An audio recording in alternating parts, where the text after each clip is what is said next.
Bismillahirrahmanirrahim. Bienvenue, chers étudiants. Aujourd'hui, on va aborder une urgence médico-chirurgicale, toujours dans le module de gastrologie. Notre intitulé aujourd'hui, c'est les lésions caustiques ou bien les brûlures caustiques du tractus digestif supérieur.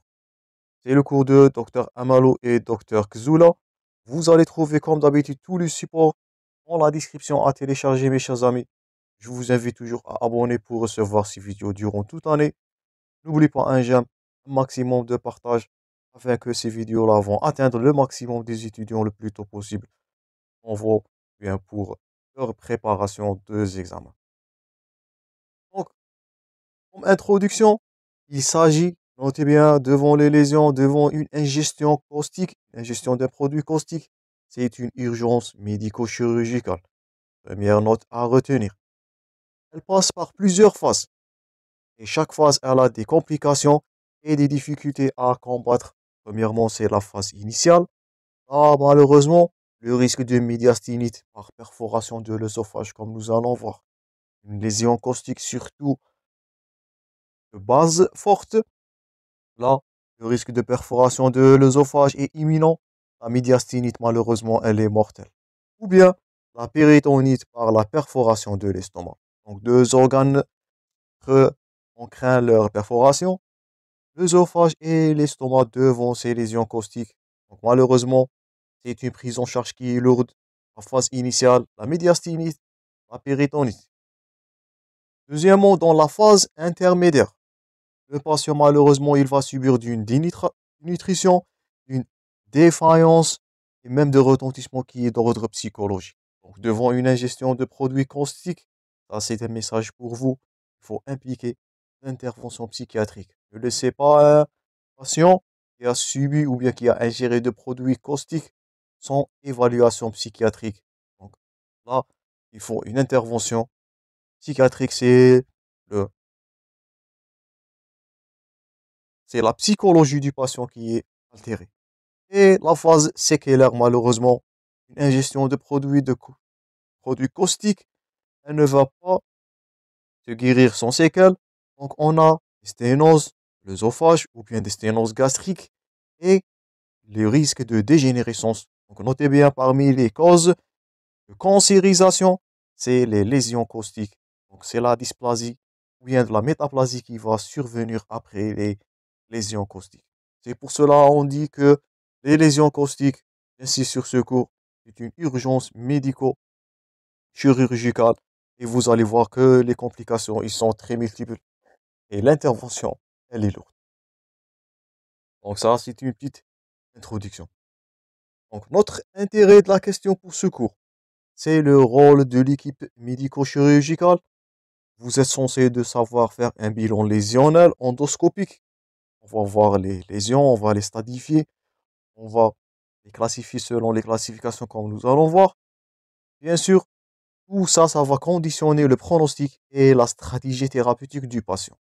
Donc, à court terme, le but c'est de préserver la vie du patient, c'est le pronostic vital qui est mis en jeu.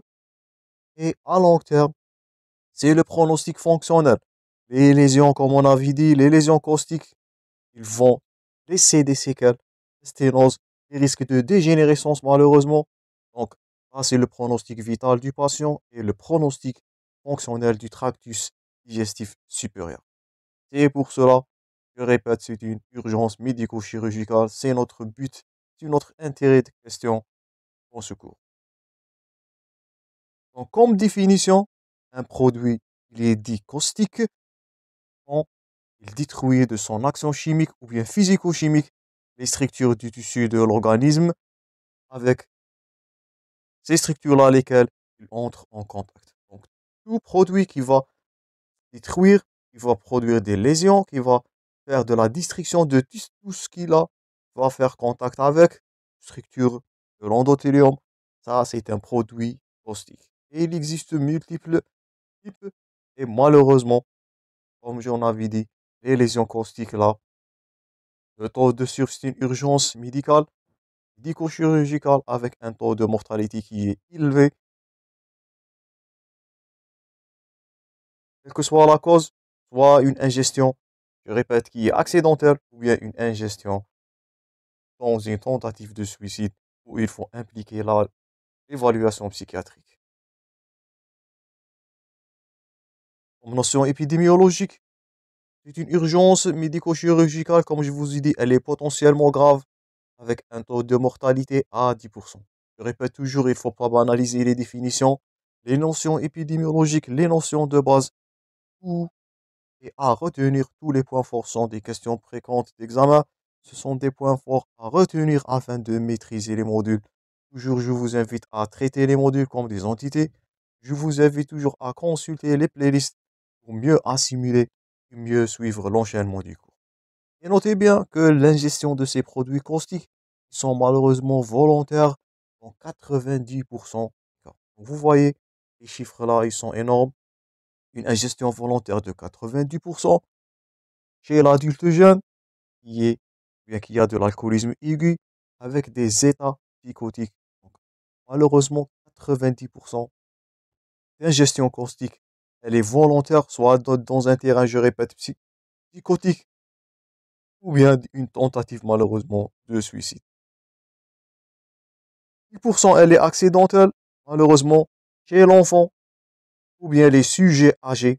Donc là, l'ingestion des produits caustiques qui est accidentelle, on va aborder ça dans la prévention. Donc, la majorité, c'est l'adulte jeune, moins de 30 ans. Ce sont les femmes qui ont plus la tentative d'ingestion des produits caustiques plus que les hommes. Mais ces lésions-là, ils sont plus graves. Donc, selon l'incidence, c'est les femmes qui ont la tentative d'ingestion caustique plus que les hommes. 2 femmes pour un homme. Mais les lésions les plus graves, le taux de mortalité, il est élevé chez l'homme. Pourquoi? La quantité ingérée par l'homme, par les hommes, elle est très importante. Donc, je répète, urgence médico-chirurgicale, un taux de mortalité élevé, volontaire dans la plupart des cas. Malheureusement, elle atteint le sujet jeune, moins de 30 ans, 2 femmes pour un homme avec une lésion ou bien des lésions qui ont graves avec des mortalités plus élevées chez les hommes dues à la quantité massive ingérée de ces produits caustiques. Passons maintenant à la description anatomopathologique de ces lésions-là. Et vous allez voir que les risques ils sont imminents dès le premier jour de l'ingestion de ces produits caustiques. On a par exemple au J1, l'œdème sous-muqueux. Le risque là, c'est le risque hémorragique, la perforation des organes, surtout l'œsophage en cas d'ingestion des bases qui sont fortes. On va voir ça juste dans un moment. Et la coagulation intraveineuse disséminée. Donc ça, et les risques, c'est les complications à J1. De J2 jusqu'au J8, vous allez voir que les lésions sont évolutives dans le temps. Donc, on va voir l'œdème de toutes les couches. Et c'est dans cette période, dans cette première semaine, J2, J8, c'est où le risque de perforation il va être le plus imminent. Avec les surinfections pulmonaires. Donc, ça, c'est les urgences. Dans la première semaine, notez bien, les risques de perforation et les surinfections pulmonaires. Ça, ce que vous devez craindre dans la phase aiguë de l'ingestion caustique. On va voir ça dans la conduite à tenir. Les lésions peuvent évoluer de J8 jusqu'à J30, donc plus ou moins de l'œdème, mais plus ou moins là, on va aborder les séquelles, c'est de la fibrose. Donc on a ce qu'on dit une fibrose, on dit un rétrécissement, et on peut avoir la sténose. Donc vous allez craindre le risque de sténose dès J8 avec des risques de perforation, des hémorragies et des fistules. Tout ça, ce sont des séquelles, malheureusement, dans les ingestions caustiques. Et au-delà de J30, au-delà de premiers mois, le risque de sténose, là, il va être imminent. Et malheureusement, on avait dit le risque de muqueuses qui vont devenir hyperplasiques, dysplasiques. Ce sont, lorsqu'on dit hyperplasie, dysplasie, on dit une lésion précancéreuse. Donc, parfois, l'ingestion de produits caustiques, notez ça bien. Je vous invite toujours à prendre note de fur et à mesure qu'on avance dans le cours. Les lésions ou bien l'ingestion des produits caustiques peuvent être les causes des lésions précancéreuses de l'œsophage. Notez ce terme-là bien. On va l'aborder dans le cours du cancer de l'œsophage. Donc, les risques là, Ils sont multiples dès le premier jour et n'arrêtent pas. Il peut évoluer jusqu'aux sténoses et même à vie avec des lésions hyperplasiques, dysplasiques, malheureusement. Donc, c'est ça, c'est notre intérêt de la question aujourd'hui. Et pour cela, c'est une urgence médico-chirurgicale. Donc, on a vu les lésions anatomopathologiques. Maintenant, c'est quoi ces produits caustiques? Quels sont les types de produits caustiques? Notez bien, il existe trois catégories. On a les bases. Là, j'invite à prendre note qui sont les plus graves. Donc, les bases représentent 34% des produits caustiques. Lorsqu'on dit une base forte, c'est le pH qui est supérieur à 12. On a les acides et on a les oxydants. Donc, on a trois types de produits caustiques. On a des bases qui sont les plus graves. On a les acides et les oxydants qui représentent 38% des cas ou bien dans les tentatives d'ingestion caustique. Commençons premièrement par les bases. Donc, le soude. Donc, vous voyez là, les bases fortes sont les plus graves dans les lésions et vous allez voir pourquoi. Donc, on a l'exemple du NaOH, du soude.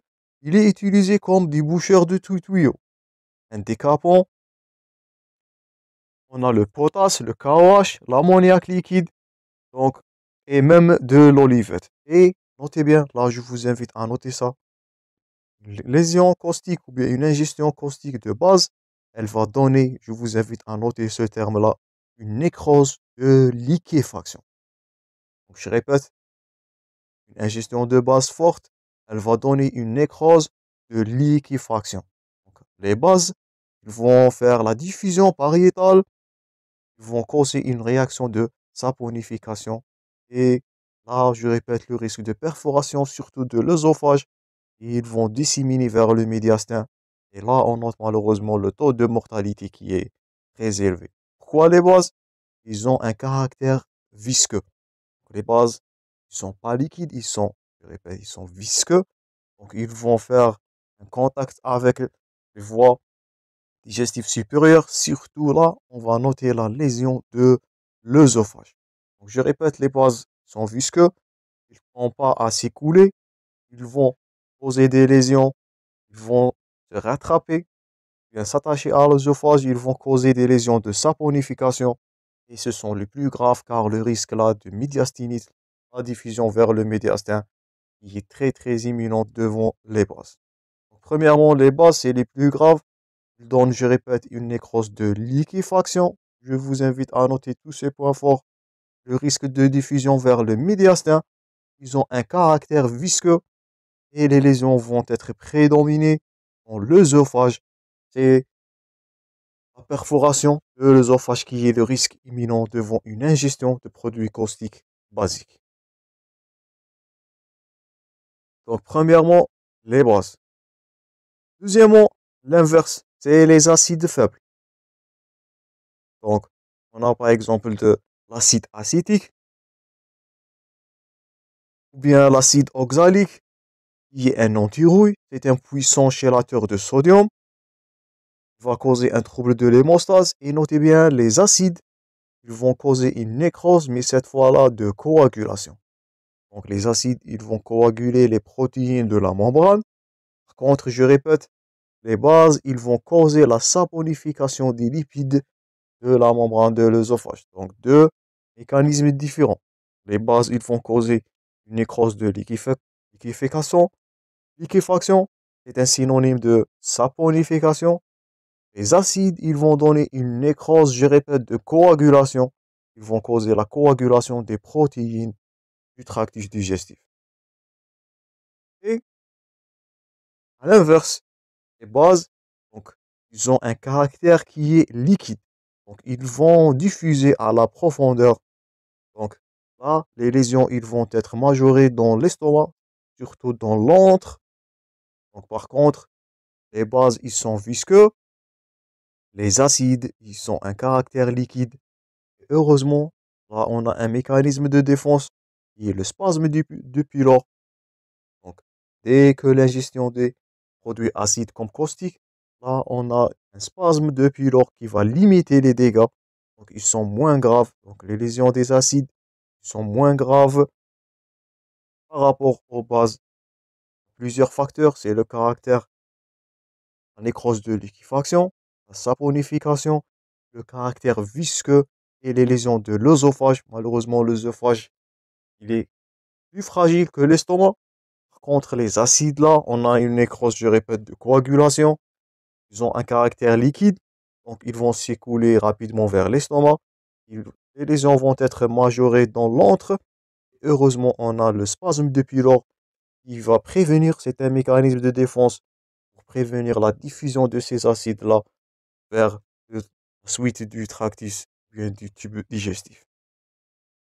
Donc, deuxièmement, les acides faibles, les lésions de l'antre, plus que l'œsophage. Dernièrement, les produits oxydants.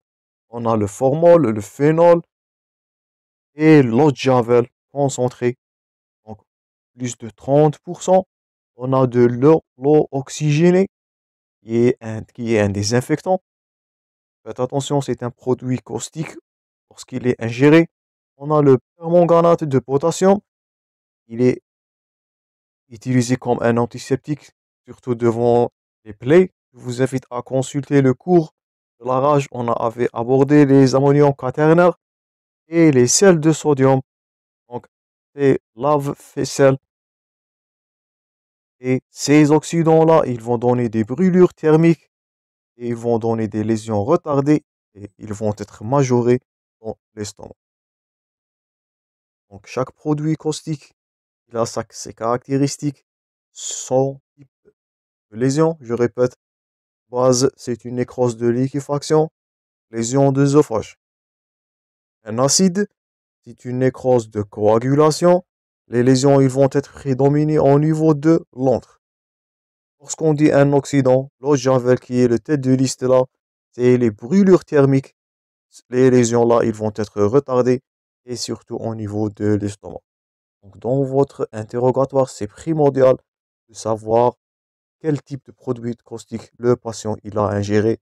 C'est primordial pour conduire la thérapeutique et même de présumer les lésions et faire votre bilan extension où les lésions ils vont être majorées pour interpréter les bien intervenir avant que les complications vont apparaître.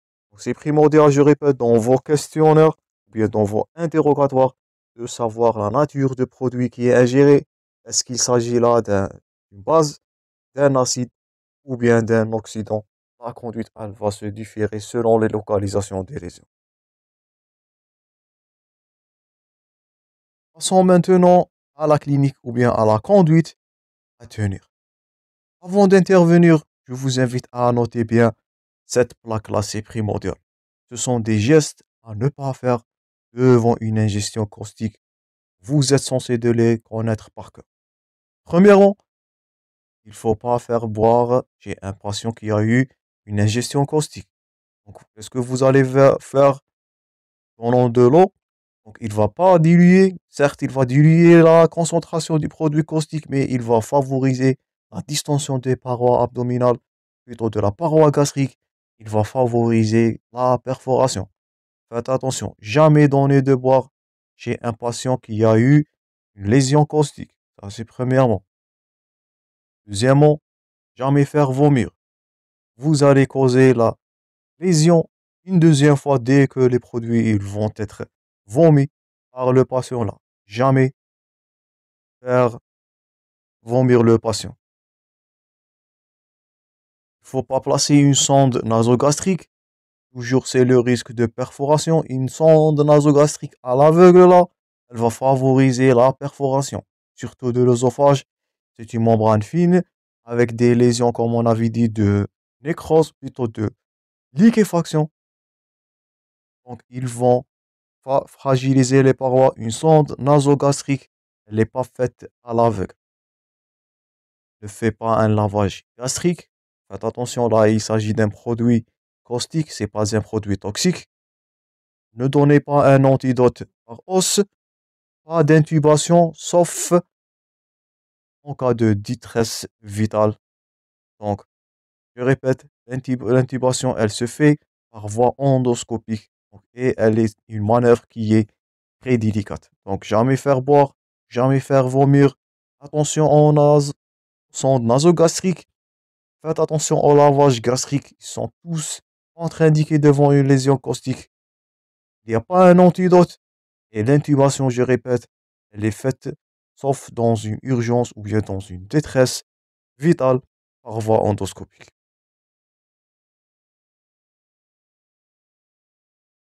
Dans ces cas-là, le patient, il est en position demi-assise et il va être transféré vers le centre hospitalier avec, je répète, une équipe multidisciplinaire. Les complications, ils sont trop multiples. C'est une intervention lourde qui implique plusieurs praticiens, le réanimateur, le chirurgien et même l'endoscopiste. Donc, c'est une prise en charge multidisciplinaire qui nécessite une équipe spécialisée, une équipe multidisciplinaire. Donc, j'insiste, faites attention aux gestes à ne pas faire. Il peut s'agir là des questions d'examen. Faites attention devant vos cas cliniques. Jamais faire ces gestes-là, vous allez provoquer la perforation. Et vous allez voir que la perforation c'est une complication très grave devant une ingestion caustique. Maintenant, quels sont les facteurs de gravité? Donc, dans votre conduite à tenir, vous allez évoluer les gravités ou bien les critères. Quel niveau de gravité s'agit-il chez votre patient? Donc, et notez, la sévérité des lésions, elle dépend de deux facteurs. Donc, on a vu ça précédemment, c'est le produit, la nature de produit. Et je vous dis toujours, c'est les bases qui sont plus virulents. Donc, les formes, est-ce qu'il s'agit d'un liquide, solide, la viscosité, on a vu ça dans les bases, et même parfois le produit caustique, il peut être en forme volatile. Donc tout ça, ce sont des facteurs qui vont contrôler la gravité. Et bien sûr, on avait dit que la quantité, si elle dépasse 150 millilitres, donc c'est plus d'un verre d'eau. Donc là, vous allez voir les lésions qui vont être graves. Et bien sûr, la concentration, à chaque fois que la concentration de produits caustiques est élevée, les lésions ils vont être de plus en plus qui est grave. Donc, tout ça est à rechercher dans votre interrogatoire, je répète. Et deuxièmement, la durée de contact. Donc, entre le produit caustique et la muqueuse digestive, ça nous fait rappel, je répète toujours, ce sont les bases, malheureusement, qui ont un contact très élevé avec la paroi digestive et ils vont causer des nécroses étendues avec du risque de sténose qui est imminent. Donc, premièrement, jamais faire les gestes, évitez tous ces gestes-là. Deuxièmement, dans votre conduite à tenir, il faut évoluer les signes de gravité, évoluer le stade des lésions chez votre patient. Et troisièmement, notez les signes cliniques. Donc, il existe des signes cliniques de gravité, des signes mineurs et parfois des signes de gravité ou bien des signes qui sont majeurs dans 25% des cas. Ça, c'est de l'urgence vitale. Donc, les signes cliniques mineurs, une dysphagie, une hypersialorée, des vomissements, des brûlures cutanées, ion prébuccal ou bien oropharyngé. Donc, et ce sont des signes, je répète, mineurs. Parfois, les lésions oropharyngées, ils sont très graves avec des lésions du tractus de l'œsophage qui sont minimes. Donc, ils ne sont pas témoignantes de la gravité de lésion. Parfois, des douleurs oropharyngées abdominales, des douleurs rétrosternales. Donc, tout ça, ce sont des signes cliniques mineurs. Ils ne reflètent pas le degré de gravité. Ce qui reflète la gravité, les signes de gravité là, dans 25% des cas, c'est les signes de péritonite, devant une contracture généralisée, les signes médiastinaux, on va voir ça dans la radiographie, une détresse respiratoire, une hypoxie, une acidose, des hémorragies digestives, un choc hypovolumique, hypothermie, une agitation externe, extrême plutôt avec un trouble de la conscience, un emphysème sous-cutané et une ingestion massive. Donc malheureusement, là, c'est la gravité et vous allez voir que le taux de mortalité devant ces signes-là il est très élevé. Là, on voit dans la clinique, ça c'est de la médiastinite. Et la lésion à craindre, je répète, devant lésion de gestion basique. Donc, qu'est-ce que vous allez noter? Une fièvre élevée, 39 à 40 degrés, la tachycardie, la douleur rétrosternale qui est sévère, un collapsus cardiovasculaire. Et là, vous voyez, c'est le pneumomédiastin. Donc là, c'est de la clarté, c'est de l'air. Ça, c'est de la radiologie. Donc dans la radiothorax, on va avoir la notion de pneumomédiastin. Donc c'est l'air qui est à l'intérieur du médiastin. Donc là, c'est la perforation d'un organe creux. Là, malheureusement, c'est l'œsophage. Donc on voit cette médiastinité-là, malheureusement, très fréquemment dans les ingestions, je répète, des produits caustiques de type basique. Et c'est un critère de gravité. Ou bien parfois, la lésion, elle est plus basse. La perforation, elle est plus basse donc, que l'estomac. Donc là, c'est la péritonite. Et qu'est-ce que ça? Ça, c'est un croissant gazeux. On va aborder ça dans l'ASP, très prochainement dans les TD.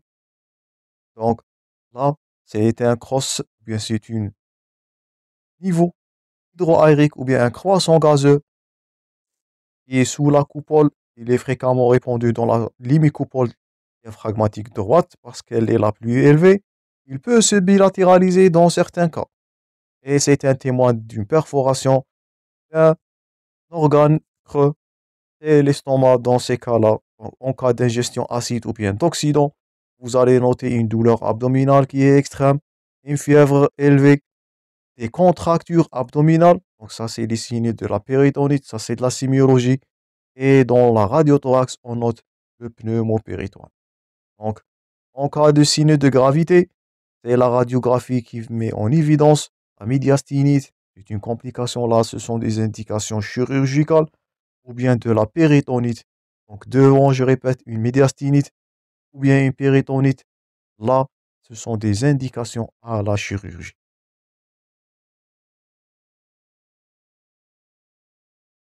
Maintenant, dans la prise en charge, dans la phase aiguë, qu'est-ce que vous allez faire? Donc, vous avez fait votre interrogatoire. Vous savez de quel type de produit s'agit-il ingéré.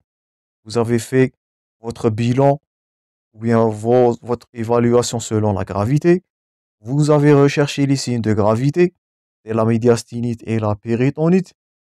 Maintenant, quelle est la prise en charge dans la phase aiguë? Qu'est-ce que vous allez faire? Donc, premièrement, la biologie. On avait dit que les risques d'hémorragie les sévères. Donc, c'est du groupage sanguin et la numération de la formule sanguine.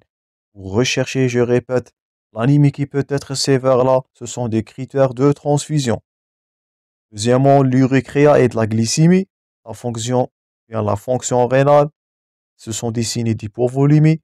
La glycémie, les réserves alcalines, les gaz du sang artériel. Donc tout ça, ce sont des critères à rechercher dans la phase aiguë. C'est la désaturation, les signes de choc. Un bilan de coagulation, on va aborder ça avec détail dans le module d'hématologie. C'est le TP, le temps prothrombine, le TCK, le temps de céphaline activé ou bien de céphaline kaoline, et même le taux de plaquettes. Le risque hémorragique, on avait dit, il est très imminent devant une lésion caustique. La notion d'alcoolémie et recherche des toxines dans le sang et dans les urines. Donc tout ça est à rechercher comme examen biologique. Et bien sûr, comme on avait vu en urgence, la clinique ou bien la radio du thorax, vous allez rechercher un pneumomédiastin, vous allez rechercher ou bien du pneumopéritoine.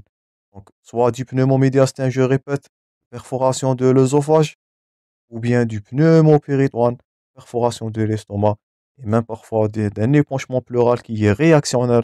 Donc, tout ça, ce sont des signes de gravité à rechercher dès l'ingestion du produit caustique. Dernière plaque avant de conclure cette partie. Donc, une fois le patient il est admis, vous êtes en face de deux situations.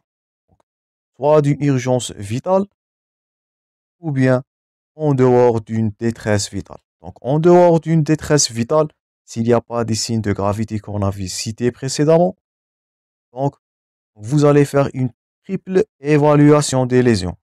Vous allez faire une évaluation des lésions digestives, les lésions au niveau ORL, surtout dans la cavité buccale, et même l'extension bronchopulmonaire.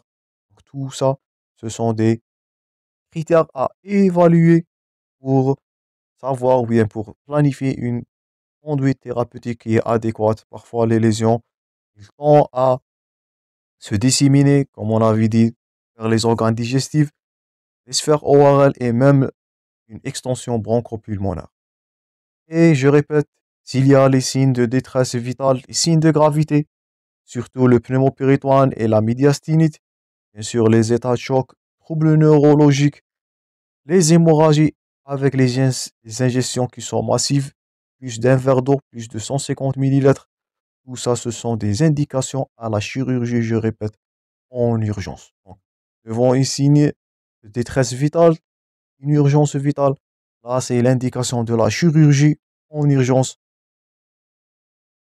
Donc, et s'il y a une détresse respiratoire, donc c'est une indication à la bronchoscopie pour rechercher des lésions. Et s'il y a un œdème laryngé, donc c'est l'indication de corticothérapie en IV. Donc pourquoi? Pour limiter les dégâts ou bien pour lutter contre cet œdème laryngé qui va causer une détresse respiratoire et une désaturation. Il peut être une cause de décès là. Donc je répète, en dehors de l'urgence, faites votre évaluation vers les organes de voisinage.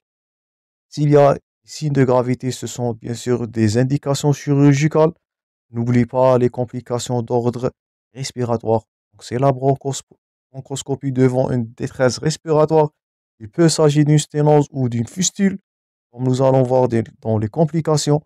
Et l'œdème laryngé, là, c'est une indication à la corticothérapie en urgence en IV pour lutter contre cet œdème-là qui peut être une cause là d'une désaturation et même la mort. Donc ça, c'est tout pour cette première partie. J'espère maintenant que vous allez faire la différence entre les types des lésions caustiques. Vous savez maintenant quels sont les produits caustiques avec leur type de lésion. Et j'espère que vous allez maîtriser la conduite thérapeutique et faire le bilan d'extension et rechercher, je répète, les signes de gravité car ils sont des indications à la chirurgie en urgence. Et vous allez voir que le taux de mortalité devant une ingestion caustique, malheureusement, il est très élevé. Donc, je vous remercie pour votre attention, mes chers amis. Je vous rencontrerai dans la suite de ce cours où on va aborder les signes cliniques, les examens paracliniques et bien sûr la prise en charge. Donc, merci pour votre attention une deuxième fois et bon courage dans vos révisions.